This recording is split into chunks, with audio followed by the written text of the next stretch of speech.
नमस्ते मित्रांनो, मी इतिहास संशोधक राज मेवाणे आज पुन्हा एकदा नवीन व्हिडिओ घेऊन आलोय। आज आपण खंडोबाच्या हत्तीविषयी माहिती घेणार आहोत।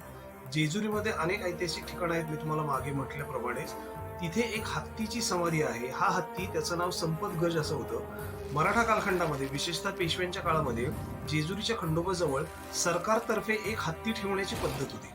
त्यामध्ये 1774 ते 1787 या कालखंडात जवळपास 12-13 वर्षे संपतगज नावाचा एक हत्ती तिथे होता आणि हा हत्ती देवाचा हत्ती म्हणून तिथे तो कायम असे जेजुरीमध्ये। हा हत्ती 1787 मध्ये काही आजारपणामुळे मेला। तो मेला तर त्याच्या अंत्यविधीचा खर्च तुम्ही बिलीव्ह करणार नाही, त्याच्या अंत्यविधीचा खर्च जवळपास 29 रुपये आणि वरती काही आणे असा आला।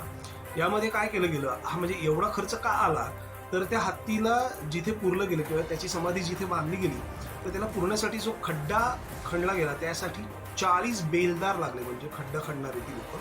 त्याच्यानंतर त्या हत्तीला एक रेशमी कापड, त्याच्यानंतर गुलाल, कुंकू, ऊद, त्याचं म्हणजे तो गेल्यानंतर अंत्यविधीसाठी ती गोष्ट सगळ्या केल्या गेल्या आणि त्याच्यानंतर त्याला त्याची बाजारपेठेतून त्याला मिरवत नेऊन समाधीस्थानी त्याला तिथे नेऊन पुरण्यात आलं आणि त्यावर त्याची समाधी बांधली गेली। आजही ती समाधी बघता येते।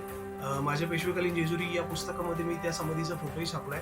आता तुम्ही स्क्रीनवर बघताय तो फोटो तुम्हाला दिसतोय, संपत गज हत्तीची समाधी। तुम्ही जर जेजुरीत कधी गेलात तर जरूर ती समाधी बघा। जेजुरीकर पेशवे जे आहे, जेजुरीचे म्हणजे देवाचे जे पेशवे जे होते गोसावी नंबर, त्यांच्या वाड्याच्या मागच्या बाजूला ती थोडीशी ती समाधी आहे। तुम्ही जर कधी जेजुरीत गेला तर जरूर बघा संपत गज हत्तीची समाधी। हा व्हिडिओ कसा वाटला मला कमेंट बॉक्समध्ये कळवा आणि माझं चॅनल सबस्क्राईब करा। Thank you so much. पुन्हा एकदा भेटू नव्या व्हिडिओची।